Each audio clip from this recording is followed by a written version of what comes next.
اٹھا کے الگ نہیں کر سکتے کہ یہ بھوسی ہے اور یہ آٹا ہے، لیکن اسی چھلنی کو ہلاتے ہلاتے ہلاتے ہلاتے ایک نوبت وہ آئی کہ آٹا سب الگ ہو گیا اور بھوسی الگ ہو گئی. یہ کیسے ہو گیا؟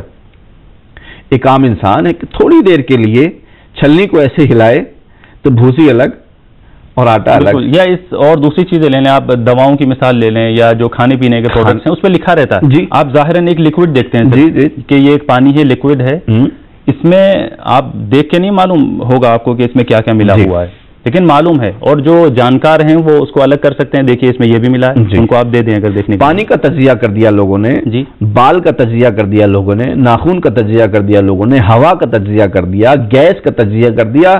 کون سی چیز ایسی ہے کہ جو آج کی سائنس نے اور ڈاکٹرز نے، سائنسدانوں نے اس کا تجزیہ نہ کیا ہو اور بتا دیا ہو کہ اس میں یہ چیزیں مکس ہیں اور ان سب کو جب ایک جگہ کیا جائے گا تو یہ چیز مثال کے طور پر ہمارے سامنے آ جائے گی. اس کا مطلب یہ کہ یہ انسان کے اندر بھی یہ صلاحیت موجود ہے کہ وہ ایک چیز کو متعدد چیزوں میں بانٹ دے اور متعدد چیزوں کو ملا کر کے ایک چیز بنا دے. تو یہ ایک انسان میں اتنی صلاحیت ہے تو خالق انسان، تو یہ تو ایک سامنے کی بات ہو گئی. لیکن قرآن مجید نے بھی یہ منظر بہت اچھے طریقے سے پیش کیا ہے اور ہمارے ناظرین بہرحال بارہا سنتے ہیں اس بات کو. یہاں اگر ذکر کر دوں تو میں سمجھتا ہوں کہ مفید ہوگا کہ جناب ابراہیم علیہ السلام نے خدا سے دریافت کیا کہ رب ارنی کیف تحیی الموتى، اے پروردگار مجھے دکھا، مجھے بتا کہ تو مردوں کو کیسے جلائے گا، کیسے زندہ کرے گا. ظاہر ہے کہ یہ سوال جناب ابراہیم کے ذہن میں، حالانکہ وہ تو مقام یقین تک پہنچے ہوئے ہیں، مقام نبوت ان کے پاس ہے، توحید کے علمبردار ہیں. تو سے جواب آیا کہ اولم تؤمن، کیا تمہارا ایمان نہیں ہے ابراہیم؟ تو جناب ابراہیم نے فوراً عرض کیا بلا، ایمان ہے، ولکن لیطمئن قلبی، بس میں یہ چاہتا ہوں کہ میرا دل مطمئن ہو جائے، یعنی میں اپنی آنکھوں سے دیکھ لوں کہ تو زندہ کیسے کرے گا. ظاہر ہے کہ جو بات سنی ہوئی ہوتی ہے وہ سنی ہوتی ہے، جو دیکھنے والی دونوں میں فرق ہوتا ہے.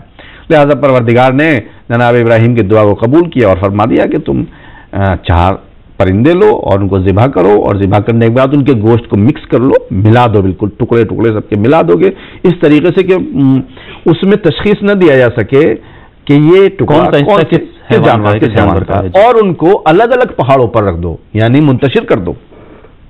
لہذا جناب ابراہیم نے یہی کام کیا اور اب اس کے بعد پروردگار کا حکم دیا کہ اب ان کو تم ثم ادعوہن، پھر ان کو تم آواز دو، تمام پرندوں کا آواز دو. لہذا جناب ابراہیم نے آواز دی، پکارو یاتینک سعیا، تم دیکھنا کہ کتنی جلدی، سعیا کتنی جلدی تمہاری طرف آئیں گے. ٹکڑے ٹکڑے ہو چکے ہیں، مکس ہو چکے ہیں، الگ الگ جگہوں پر رکھے ہوئے ہیں. ہو سکتا ہے کہ پرندے کا سر یہاں ہے، پیر کسی دوسرے پہاڑ پر ہیں، بازو کسی دوسرے پہاڑ پر ہیں، سینہ کسی دوسرے پہاڑ پر ہے، لیکن کتنی تیزی سے تمہاری طرف دوڑ کر اس منظر کو قرآن مجید نے پیش کیا ہے. اس کا مطلب یہ ہے کہ جس طریقے سے اللہ تعالی و تبارک انسان کو عدم سے وجود بخشتا ہے کتنا آسان ہے اس کے لیے. ان ذالک علی اللہ یسیر، یہ باتیں اللہ کے لیے بہت آسان ہیں. جب اللہ تعالیٰ عدم سے وجود میں انسان کو لاتا ہے تو انسان جب ایک جسم ہونے کے بعد مردے میں تبدیل ہوا اور مردے میں تبدیل ہونے کے بعد مٹی میں تبدیل ہوا تو بہرحال مٹی تو ہے، بالکل مٹی ہے، پانی ہے، ہوا کچھ تو ہے. جب یہ ہے تو جب عدم سے وجود میں انسان کو لا سکتا ہے اللہ تعالیٰ تو ظاہر ہے وجود سے وجود تو یعنی ہم کہتے ہیں کہ بطریق اولا اور آسان تر ہے، ہو جاتا ہے. اچھا، اب وقت ہمارے پاس بڑا محدود ہے، زیادہ وقت نہیں ہوگا. ایک سوال میں اور کرنا چاہوں گا اور امید ہے کہ اس میں ہمیں جواب مل جائے گا. تقریباً 3 منٹ ہمارے پاس ہیں. کیا قیامت آئے گی؟ اس وقت قیامت کیا موجود ہے؟ مطلب یہ کہ جب دنیا اختتام پر پہنچ جائے گی، کیا ایسا ہے دنیا اختتام کو پہنچی، اپنے زندگی کا سلسلہ ختم ہوا، تب ایک نیا سلسلہ قیامت کے نام سے شروع ہوگا؟ کیا ایسا ہے یا کوئی اور دوسری صورتحال ہے اس کی؟ اگر دیکھیے ہم قرآن مجید کی آیتوں کی طرف نظر ڈالیں تو ہمیں یہ محسوس ہوتا ہے کہ البتہ ظاہر ہے عجیب سی بات محسوس ہوگی، لیکن غور کرنے پر ایسا محسوس ہوتا ہے کہ قیامت ہمارے ساتھ ساتھ ہے، ساتھ چل رہی ہے، ساتھ چل رہی ہے. بالکل. جیسے مثال کے طور پر دیکھیے قرآن مجید نے قیامت کو کیا کہا ہے. قیامت کو قرآن مجید نے کہا ہے کہ قیامت کا دن وہ دن ہے کہ جب تمام اعمال ظاہر ہوں گے. یہ تمام اعمال ظاہر ہوں گے، یہ نہیں کہ وجود میں آئیں گے بلکہ ظاہر ہوں گے. ظہور کا لفظ استعمال ہوا ہے قیامت کے لیے. تمام اعمال ظاہر ہوں گے، نہیں کہ وجود میں آئیں گے.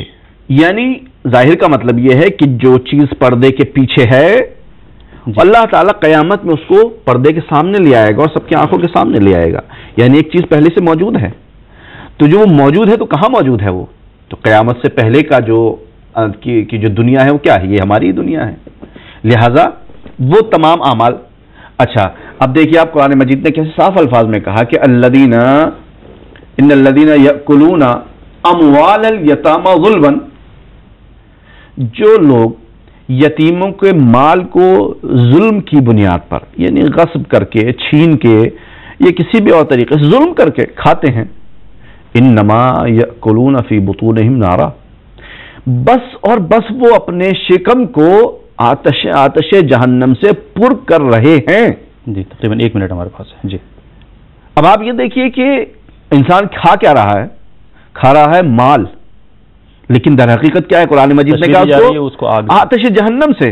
تو یہ آتش جہنم کھا رہا ہے، لیکن اس کو چونکہ اس کے ذہن پر، اس کی نظر پر، اس کے فکر پر، اس کے دل پر پردے دنیا پڑا ہوا ہے، لہذا اس کے لیے بات ظاہر نہیں ہے.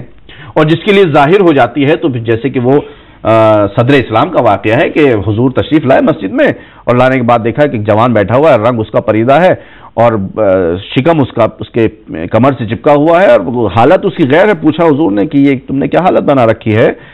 تو اس نے عرض کیا کہ یا رسول اللہ میں مقام یقین تک پہنچ گیا ہوں. کہا کہ تمہاری علامت کیا ہے یا مقام یقین تک پہنچنے کی؟ تو اس نے فرمایا، عرض کیا کہ یا رسول اللہ اب میں تمام بہشت اور جہنم والوں کو دیکھ رہا ہوں.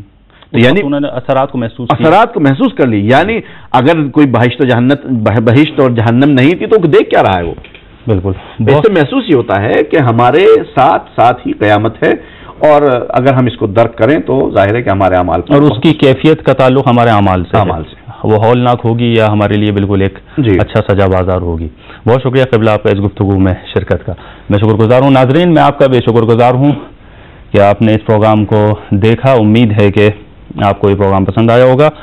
ہمیں اپنے ای میل سے ضرور مطلع فرماتے رہیں کہ اگر آپ کے ذہن میں کوئی مشورہ یا کچھ آپ کہنا چاہتے ہیں ضرور ہمارے سامنے رکھیں تاکہ بہتر طور پر آپ کے سامنے پروگرام پیش کیا جا سکے. اس سے زیادہ وقت میں گنجائش نہیں ہے. دعا ہے اللہم اجعل عواقب امورنا خیرا. خدایا ہمارے عاقبت امور کو وہ بخیر و عافیت تمام فرما. خدا حافظ.